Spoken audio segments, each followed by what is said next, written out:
What's up, everybody? Just gonna get this tweet out real quick, and I'll be right back.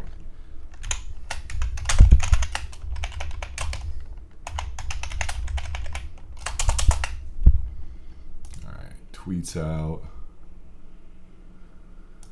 Let me post the link.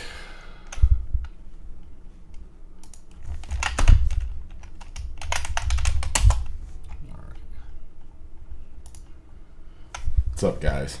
How's everybody doing?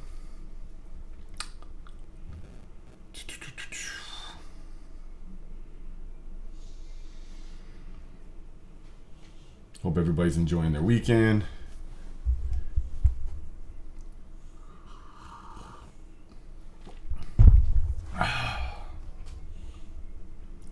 As always, if it's your first time coming in, we're going to start in about 4 minutes. I always give it about 5 minutes for people to kind of come in, get situated, get ready for the prep. What's up, Sunil? My weekend is going amazing. Hopefully everybody else's is as well.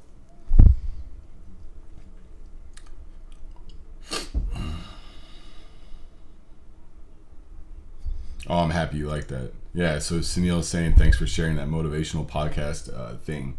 I didn't put it on Twitter, but maybe I will. Maybe I'll tweet it out after this Sunday prep. It's a really, really good listen. I don't think it was that very long. I think it was like, what, 5 to 10 minutes, something like that. But really good message in there. And I like to share those kinds of things with the True Trader Room. I don't know why I didn't put it on Twitter, but I might. What's up, Sam, Robbie? How are you guys? Raul. Sam, that was awesome. I liked your interview with the Investors Underground and Anthony. That was awesome. Dude, I don't know if I'm gonna. Man, the mustache thing is killing me because I've been trying to shave it 3 times now. I have tried to shave it, and my middle-aged kid, my 5-year-old daughter, like starts crying. She does not want me to shave it, and dude, she gets what she wants. Oh man. What's up, Cruz? I see Cruz in the house.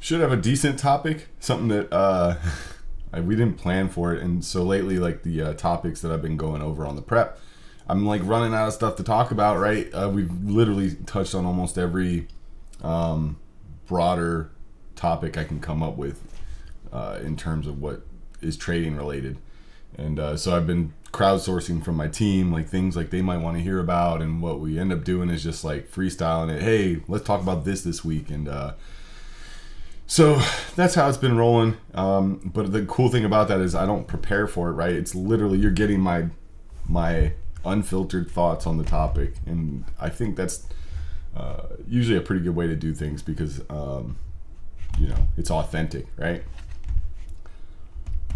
What's up, Kilo? I see Kilo in the house. Javier, how's Javier doing, my man? Just another minute here, and we'll kick this off.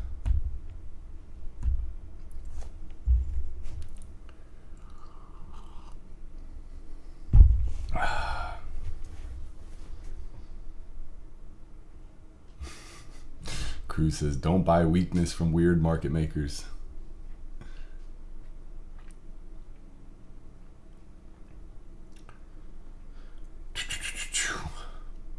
All right, we're close enough. It's almost 2 o'clock my time.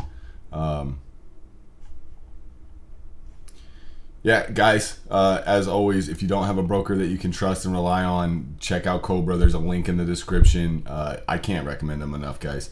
The link will get you 25% off your commissions, which adds up. It also get you a free month, whatever platform you choose.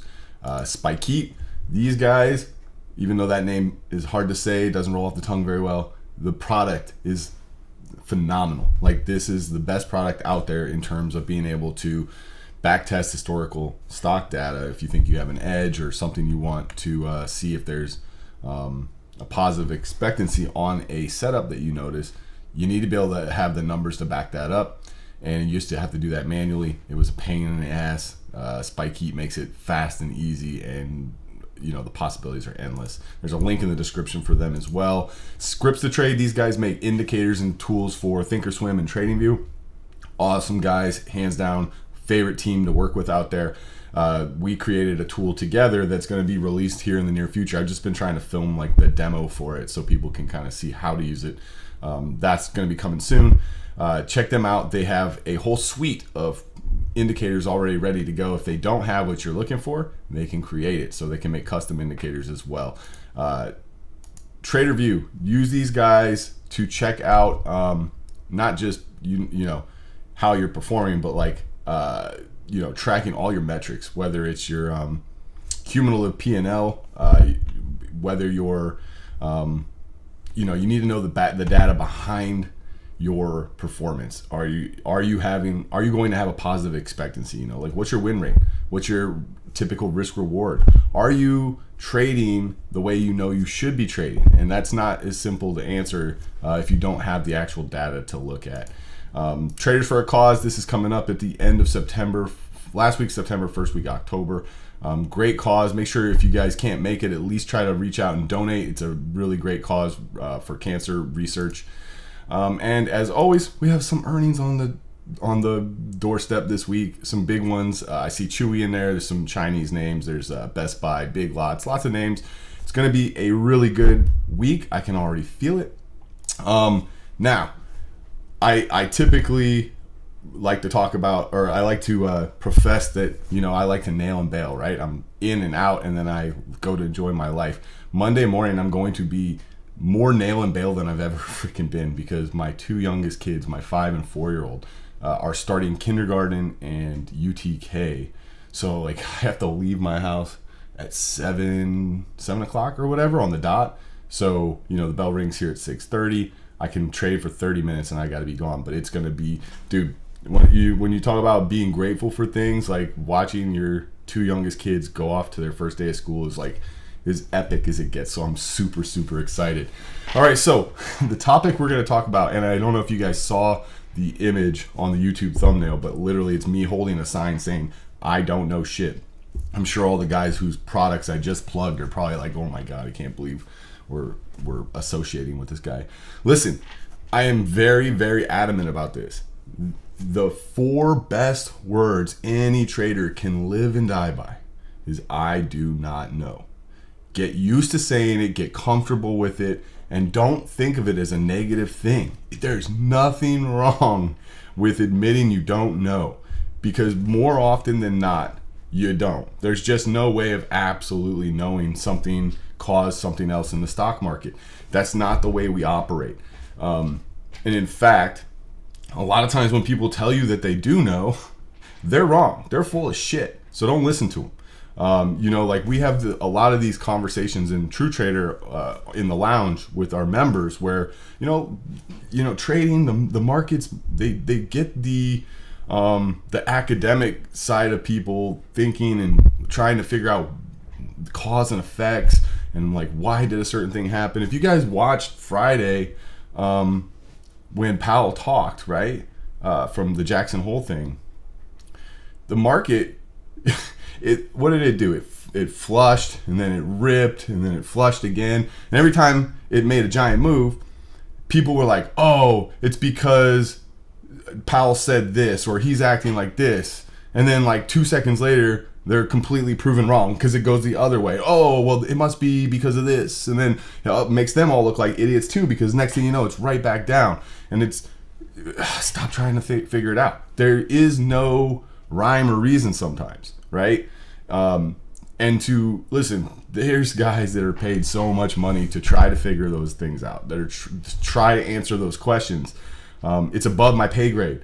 And I'm here to tell you guys, relax, because you don't need to know those answers to make money. You don't. You really, really don't.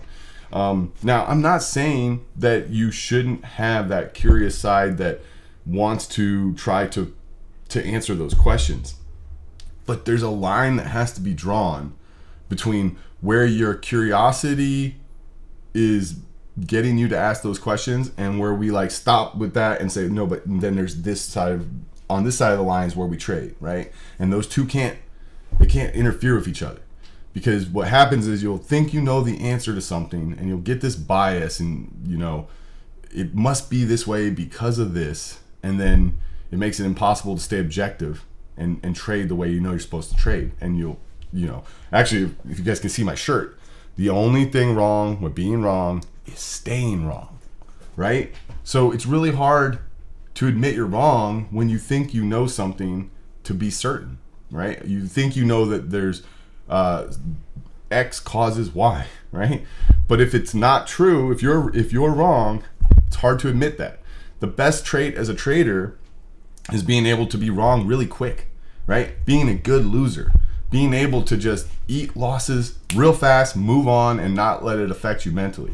And I honestly, really, truly believe that there are very, very few instances in the market where we can be objective and say we know something to be true.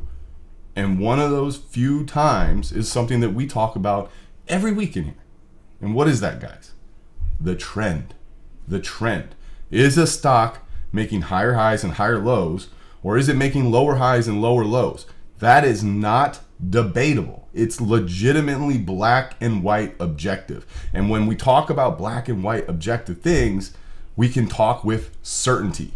We can talk with confidence and conviction and knowing that it's not subjective. Everything else, you know, like I get questions in the Sunday prep, right? Like at the end of the prep, when I answer the questions in the chat, I get questions where people are like, what do you think about like something that's macro, like whether it's a foreign exchange currency or a freaking a commodity affecting, you know, wheat prices in Russia? And I'm just like, dude, like I can try to act like I give you an answer, but really in the back of my head, if you guys could hear the voice, it's always going, just tell them you don't fucking know. Just tell them you don't know. It's the best thing you can say. I do not know. But guess what? When I am talking about something I do know, which is the trend, I know that I know my shit, right? Like that's my lane. I stay in that lane. And when I talk about something's trend, I talk about it with 100% conviction, right? You will never hear me be wishy-washy on something I know that is objective. So, you know, it's okay to not know all these macro things and fundamentals and like how the PE numbers are affecting earnings and expectations. Like, dude, for every time I've seen a company beat earnings and raise guidance and still sell off, right? It doesn't make sense, and it's not supposed to, and that's okay. The only thing you have to do is look at the damn chart and ask yourself, what is it objectively doing, right? So I just want you guys to make sure you understand that. Like, I'm not trying to talk down on the people that do the fundamental analysis and know all that macro stuff. But for the guys that, you know, that confuses them, like for me, I'm not smart enough, guys. I'm not smart enough to understand that stuff. I don't have the time of day to go educate myself on something that, you know, people still like. You can find 20 analysts. They get paid very well to do this for a living, and they can all have a different opinion, and they can all be wrong at the same damn time, right? But you'll never find somebody that's talking objectively about the trend being wrong, right? The trend is either going up or it's going down, and it can change, but so can that person's opinion, or so can that person's analysis of the trend. So just really wanted to get that off my chest, guys, because it's something that, like I said, I can talk about that without writing a paragraph on my notes or whatever. Like I could talk about for hours, and probably, you know, this would go way too long. So that's all I wanted to talk about. Let's get into the prep, guys. All right, neither I, TrueTrader, or any of our associates are licensed as or registered as security broker dealers. I'm not a licensed financial advisor. Nothing I talk about today is a solicitation to buy or sell any stocks. It's simply for entertainment purposes only. All right, let's get into the actual prep. Broader market. Let's talk about the broader market. As always, we'll start here. Let me move some things off to the side here, like the chat. All right, the ES, guys. So there's a few, 3 days left in the in August, and basically what I was looking at was the monthly candle that's, getting ready to close in 3 trading days. Bulls have 3 days left to try to prevent this from being a pretty damn ugly monthly candle. My opinion is that they probably can't. I don't think they have enough time left. Now, granted, they could push this back up. It's a tall order, right? I think you're going to end up with a pretty ugly monthly candle on the weekly chart. Remember, so I keep talking about this every week, is that this push up, even though we're through the weekly 20, is still your first pullback to that trend. And so what really needs to happen now is an attempt to go lower via a short continuation trigger. And what you'll want to watch for is, if they can do that, what happens? Do we put in a higher low, which if it does it after 3 days, it'll show as a possible higher low on the monthly chart, right? And that's what I'm really been monitoring to see if we can get out of this bear market. And we go back and look at all the prior bear markets on the monthly chart. As long as we're making lower highs and lower lows on the monthly chart, the thing can just keep on selling off. And this is another one of those, like, how low can we go type questions where I go, I do not know, nor do I care to know. I don't give a flying F how low the market can go. All I care about is, while it's in a downtrend, staying with that trend and staying on the right side of the trades. And once we see higher lows on the monthly chart followed by a higher high, that's how bear markets end. So that's what I'll be watching for. Next month, can we come down, break August's lows in September, and not take out the lows from June, right? June lows can be the low. I don't know if they are, and I don't know if they aren't. But if we break August's lows in September and then do not take out June's lows, and put in a higher low, and then we break over August's highs, that would be what I consider the bear market attempting to change course and go back into a bull market. Let me make sure I'm not skipping anything from the notes here. No, so let's just get into the key levels for this coming week. This is a hourly chart for you guys. Yeah, so basically, knowing that a short continuation trigger is what needs to happen in order for us to attempt to probe lower, I know that we need to try to rally on the daily chart.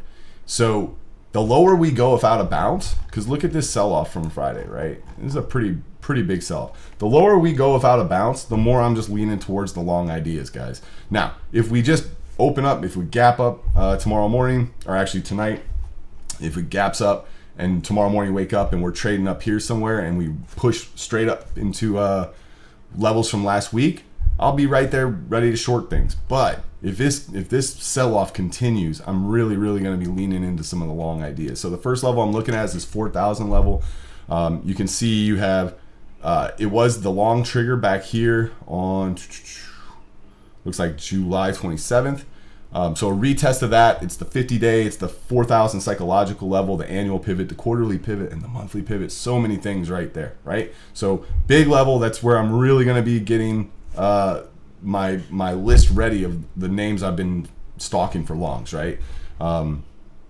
If that doesn't hold, the next level down is going to be 3,950 is what I wrote, I think. Let me look. Nope, 3,900. So down here into the 3,900 level, which was the lows on July 26th. And then below that is going to be this upward trend line with the monthly pivot and this, let's see, 3850-ish.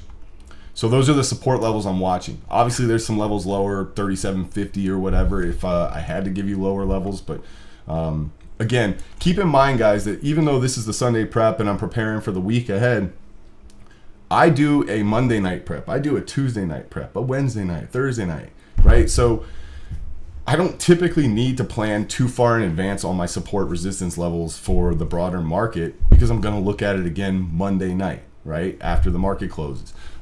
So if I'm giving you levels, like, I don't feel like I need to tell you 3750, because if we trade down to 37.50, it's most likely going to be later in the week, and I'll have already looked at new levels since then, right? So sometimes I feel like I'm giving you guys levels so far out that it's almost silly to be trying to call those kinds of levels. So resistance, it's going to be 41.20-ish. Let's see, what did I write down? 41.10, 41.55, and then 41.85 slash the 20-day, which is right up into last week's kind of, actually it's not last week's highs. Let me get off this hourly chart. Just Friday's highs, right? God, Friday was a crazy candle. Yeah, I'm really looking forward to seeing if we can flush lower, guys. I really want some of these long ideas this week if this sell-off continues without a serious bounce. All right, so NQ, looking at NASDAQ, same thoughts. Yeah, so again, on the daily chart, this is an uptrend on the daily chart, right? And this is one of those things we talk about a lot. TrueTrader, and hopefully if you guys don't understand how stocks move via a trend and how time frames do this dance, please check us out and understand that, in my opinion, understanding the underpinnings of how stocks actually move via a trend and the time frames is the most key concept to know in trading.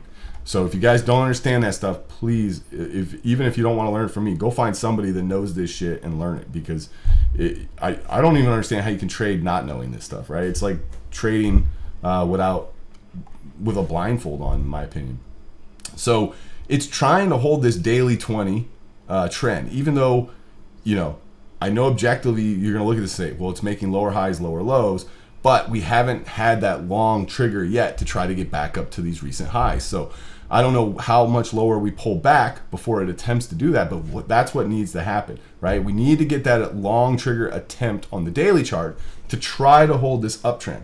What that will create on the weekly chart is the ability to possibly put in the lower high on the weekly, meaning, and I'll just try to draw it for you real quick with a brush. So if we can rally to get that long trigger on the daily chart, hopefully what it would do is come up here and try to probe higher, right? And you would get that possibility. Now, one of two things will happen. We'll either get back to these highs and the trend will continue, or we won't get back to those highs. We'll put in a lower high right here, and then we have the stage set to come test this low again. And if you get this kind of setup here where you get the push up, the lower high with the intermediate low right here, and we crack that, that's your short continuation trigger to try to come lower, which in turn can get you that that possibility of the higher low being put in on a monthly time frame. Or we continue to sell off and the bear market continues, right? Those are your scenarios. So understanding what needs to happen in that process, right? The step-by-step process of what needs to happen for these setups is what gives me the ability to be like, look, even though this is a scary flush, a scary pullback, there's still a lot of support we built over the last few weeks.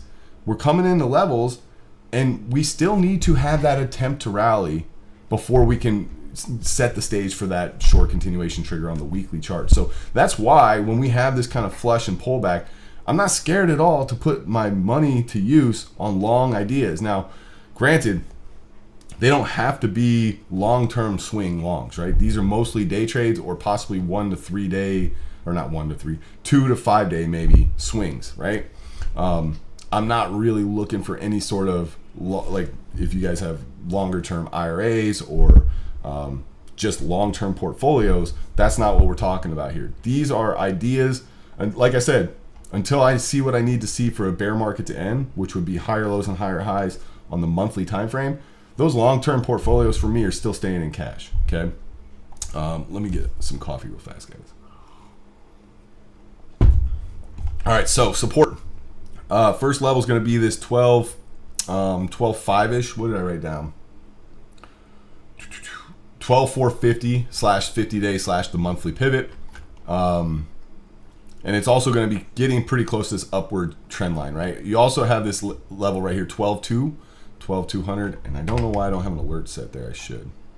I'm going to go ahead and set it real fast.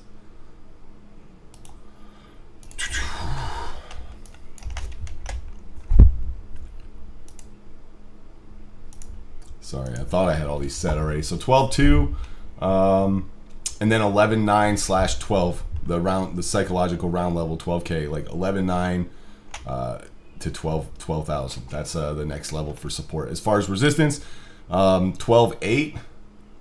12.825 is what I wrote down. 12.8, whatever. Remember, these aren't like written in stone to the penny. I don't care about being that accurate. I just care about these areas, right? A zone. So that 12.8 area, and then above that 12.970 to 13K, and then above that 13,200 / the 20 day, and then above that I put 13,400.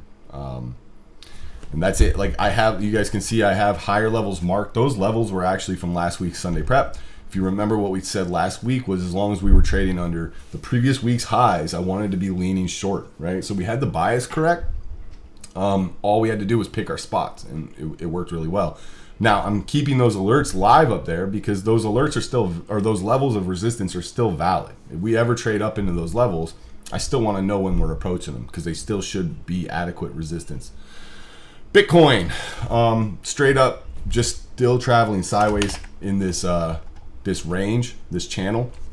All the levels we talked about from last week still hold true, right? I think it was 23.4 or something like that was the level we talked about. I don't know. I actually feel silly because I didn't go back and look at last week's notes about the level I wrote down, but I don't trade Bitcoin. I literally just trade some of the equities that follow it. And if you guys have been following the equities, like Coin, Mara, Riot, some of those names, they've actually kind of detached a little from Bitcoin's price in terms of the way they're correlated. And they actually seem to follow the broader market a little bit more now, or at least are more influenced by it.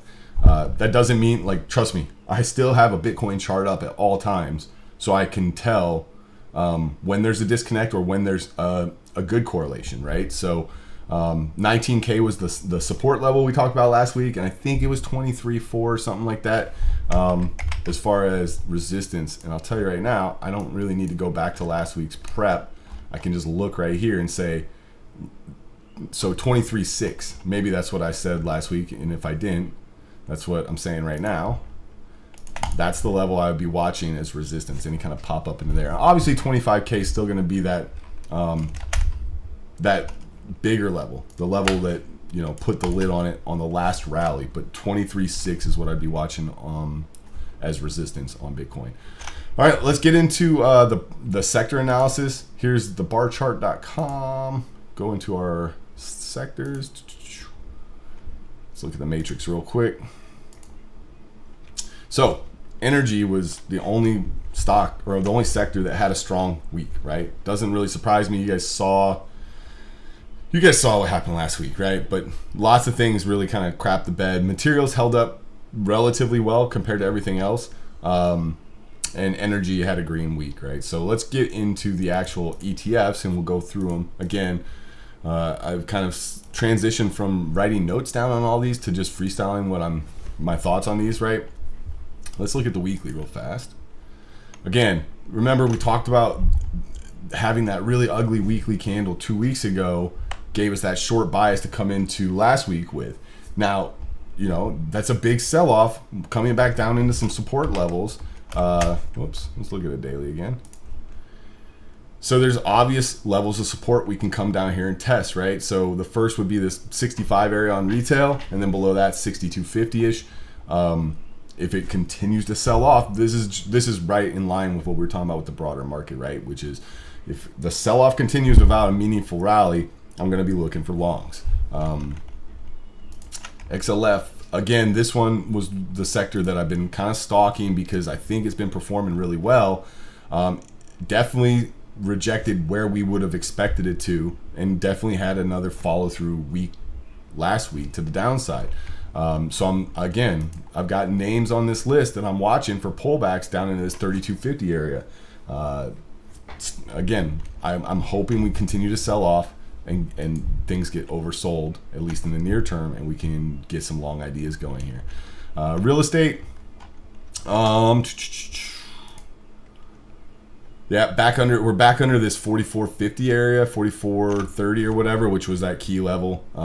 but we're right into this other level, this 43 level. Let's check it out here.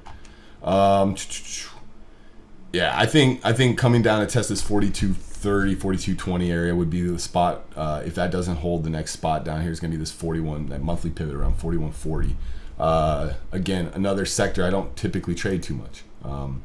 Now this one, the healthcare sector.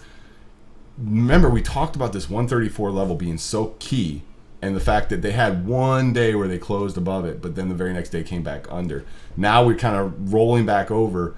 I feel like this could get a little ugly up here. There's still this key area, 124 to 125. If it can't hold that, that's where I think this could actually, start to look ugly. It's held up relatively well in comparison to all the other sectors during this bear market.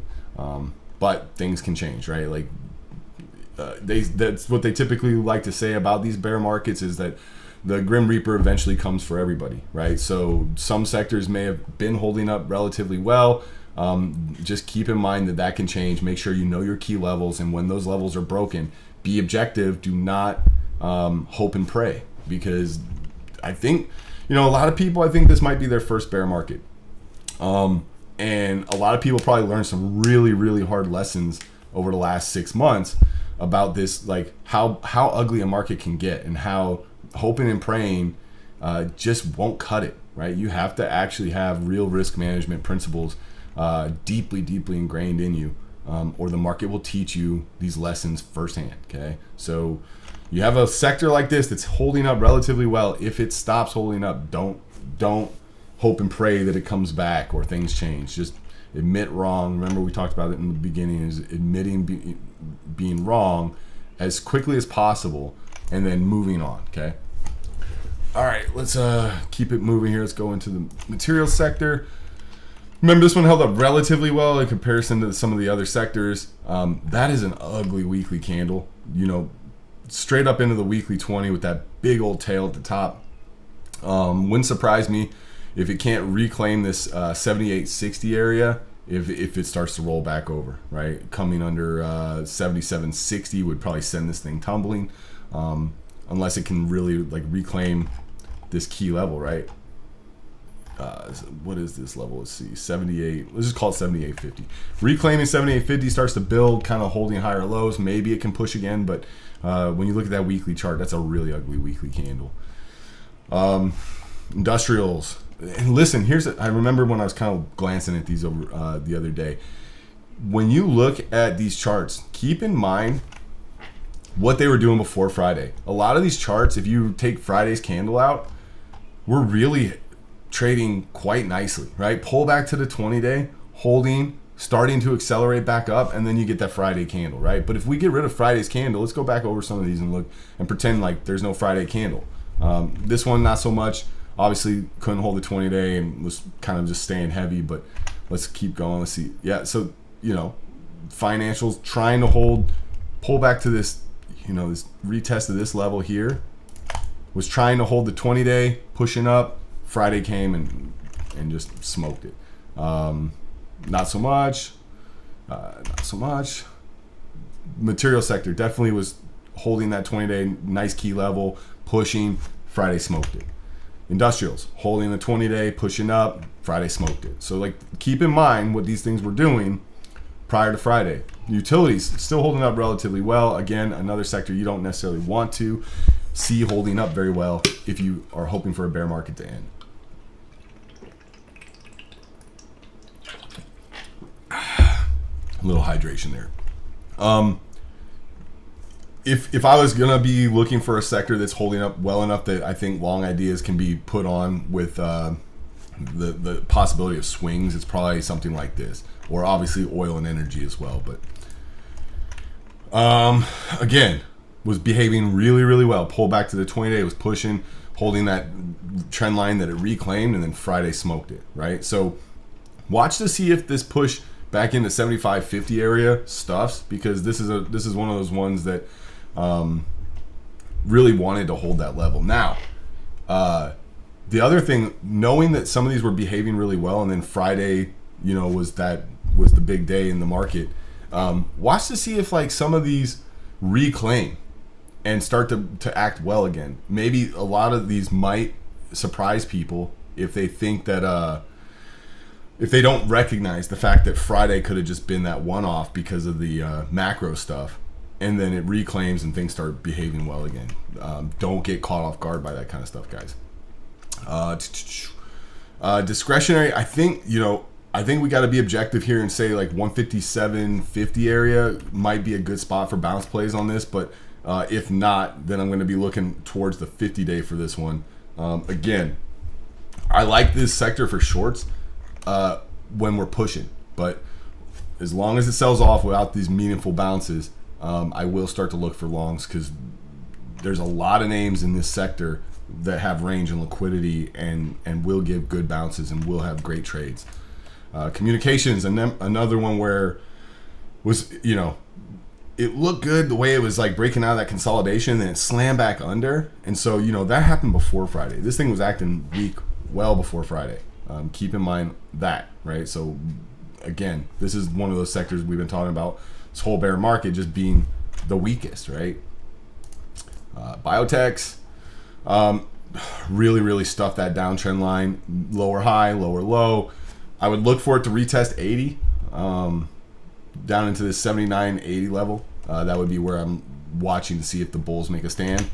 Tech, really ugly. Again, this is going to be a sector of focus for me this week as far as oversold bounces. So like anywhere down in this 134 area on the tech sector should offer really good setups. Energy. Now, energy and oil were strong, right? Obviously. But these are the sectors here, when they start getting extended like this, I'm not looking to get long those names, even though they are performing really well. I think they're due for some pullbacks. So like, make sure you understand that when we get into the actual names this week, you may be like, oh man, why does Ricky want to short stuff in a sector that's so strong? It's because I think they need to cool off and have some pullbacks. Same with oil. So yeah, if they come back down to the 20-day, I'll probably not be looking to short them anymore. But right now, I think there's some really good looking names for shorts in those sectors. So that's the sector analysis. Let's get into the actual names for the week. We're gonna start with our long setups, strong stocks looking for continuation. The first name on my list is GM. This name has been behaving really well. Kind of just broke out of this little consolidation pattern up here. Friday slammed it down. Obviously, you're going to see a lot of charts like this throughout the market, right? A lot of names have these ugly Friday candles. I'm looking to see if we can come back down, retest around the 20-day 38. It's kind of what I'm looking for on GM for a scoop and a bounce. The next name in the section, or this sector, or this section of the prep, is GLBE. We were talking about this one last week in TrueTrader, and I think it's behaving really well. I just want to see if it continues to hold this earnings gap. As long as we're trading above 32.50-ish, I'm looking for this thing to start behaving well for a trend join possibly. And I do think it's possible to actually put like a swing type idea here. Let me see, what did I write down the notes? Reclaim and close over the 200-day will have me watching for entries via a trend join, as long as higher lows hold, with the ability to scale in if it clears 38. So basically, I want to see if we kind of like erase some of Friday's losses, right? We were just talking about that. So reclaim of the 200-day, I'm going to look for a trend join, and if we break over 38, I would like to scale into a full position. I think this thing can go 45 to 48, okay? So there is a swing idea, but make sure you understand that like with these types of trades, I prefer to make part of it a day trade, and then if it closes with some cushion and I lock in some profits, leaving a runner on for the swing, and then you can add as it confirms on the swing idea. It's a little bit thinner, and the volume has been getting lower and lower each passing day since the earnings, right? And you see it typically only trades about 2 million shares a day. So again, a bit of a thinner name. I prefer over 2 million shares on average per day, but it's tradable. This name is tradable and it has the range, so definitely want to keep this on watch for this week. ARRY. What did I say on this one? Yeah, so again, this one's just been behaving really well. Nice little flag pattern up here, kind of holding the 20-day. I'm looking for, what did I say, 20? Yeah, I'm looking for flushes towards 20 to get bought up, and this is one where one of the things I like about it is it did not have a crazy sell-off on Friday like a lot of the other names did, right? Relative, it held up really well. So I'm thinking that this thing could get another leg. Yeah, so any kind of flush down into 20, I'm looking to scoop on. ARRY. Oversold reversion setups, AFRM. Now, typically when we get into this section, this isn't what the typical chart looks like, right? Usually it's these really crazy big sell-offs and things are just oversold, and I'm looking for those bounce plays. This name was actually in the prep, I think a few weeks ago, as a strong stock looking for continuation, right? Like it's been behaving really well. Now I had ugly earnings reaction. Again, so did IBM. Look at IBM, guys. Earnings reaction, sold off, was ugly, came down into levels that were good levels, and then ripped straight up, right? So don't write something off because they had a bad earnings reaction. If the chart stays intact like this, the daily chart, we're still holding key levels. And I actually think like coming down to some of these like levels like 20 is giving us a really good risk reward, because if you remember, this chart had a higher time frame setup, right? We had the higher low, higher high on the monthly chart. So if this thing wants to reverse, I think coming down into this 20 level gives you good risk reward for a possible swing trade on it. And as long as, I would, if I was swinging this, the idea would be, scoop 20, risk under 16. And I know people are probably like, damn, that's a wide stop, 4 points on a $20 stock. Yeah, but if it were to go back to 40, risk reward is totally in your favor on this name. But again, that's bigger picture, longer term. I think there's day trades in this. It's liquid and it has range, right? $3 ATR on a $20 stock. So any kind of flush down into 20, I'm looking to scoop AFRM.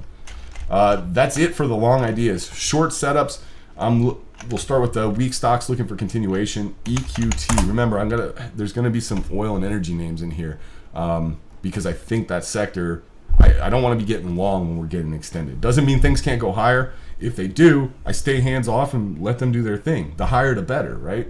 But EQT, one of the things I've been watching, actually, let's go to the weekly chart on EQT. EQT tried to break, a really key level here. It was like over these highs, through these highs, and it slammed back down. So you have this kind of failed breakout. And what day was this? Tuesday?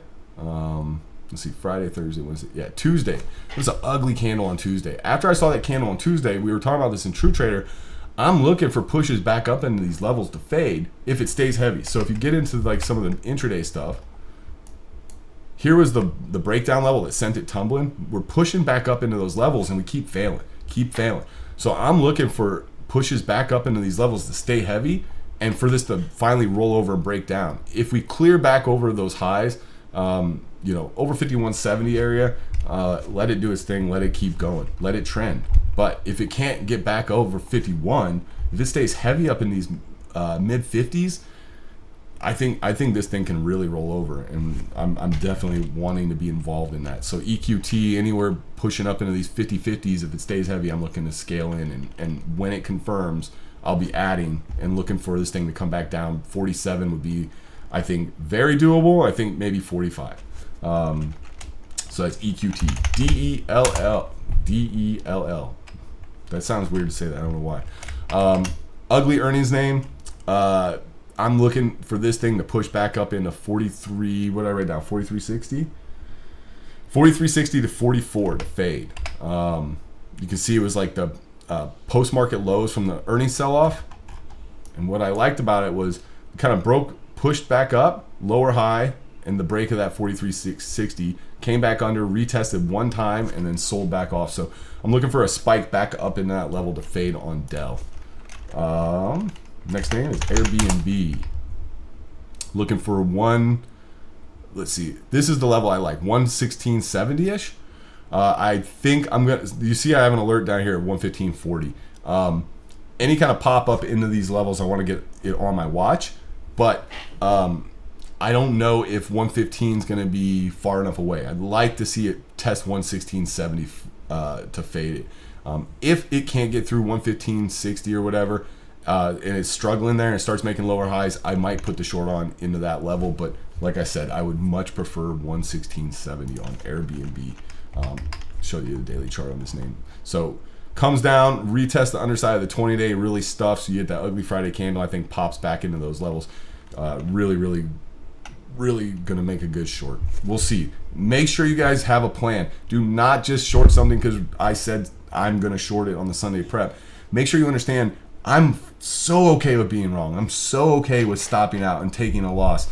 Don't ask yourself, I wonder if Ricky's still in it, because if it's not doing what it's supposed to be doing, Ricky's gone. Like, that's, make sure you guys understand. My win rate is like 40% and I make money, right? Ask yourselves that. How is somebody that's wrong so often make money? It's simple. When I'm wrong quick, and I lose a predetermined amount, what I'm willing to risk, and when I'm right big, and that's all there is to it, guys. All right, next name is Starbucks. Looking at the same thing, really ugly daily chart here after the breakdown on Friday. I'm looking for a pop back into the underside of the 20-day to fade Starbucks. And the last name on the Sunday prep is from the overbought reversion section, and it's CF. And I don't know if it's ready yet. Obviously, higher to better. 125 to 126 speed up into that level is going to really have my attention. But willing to see if it stuffs Friday's highs and stays heavy, if maybe this is the reversal candle from Friday and maybe we come back in. So that's it. Those are the ideas for the prep. Kind of a short list. Let me see if there's questions to answer. Well, I don't know if there's a questions thread or not. I see Javier's asking right now about Roblox. Roblox, 3650. Yeah, I mean, obviously that's a very black and white objective level right there on Roblox. Yeah, 100%. You guys know I'm watching that level, and if we come below that, 34 is the next area for me on Roblox. He says Rivian long 3029.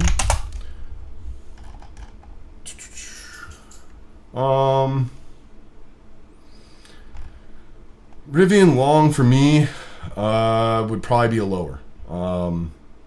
Maybe 29. 29 would be what I'd be watching on Rivian.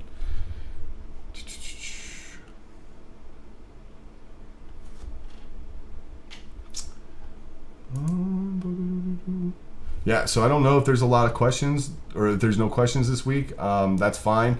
Honestly, I'm so not focused on trading right now. I'm so just looking forward to taking my kids to their first day of school tomorrow. It's like literally the only thing I've been thinking about. So if there's no more questions, I'm going to hop off and let you guys enjoy the rest of your weekend. If you guys aren't part of TrueTrader, check us out. Use the coupon code, YouTube in all caps. I think it saves 20%, or long haul in all caps if you want to do like a year or a 2-year subscription or whatever. Or even the 5-day trial, guys. It's like, what is it, $30 or something for 5 days. And check us out, guys. Learn how to trade, learn how to read a trend, learn how to stay objective. Take care. See you guys tomorrow. Peace.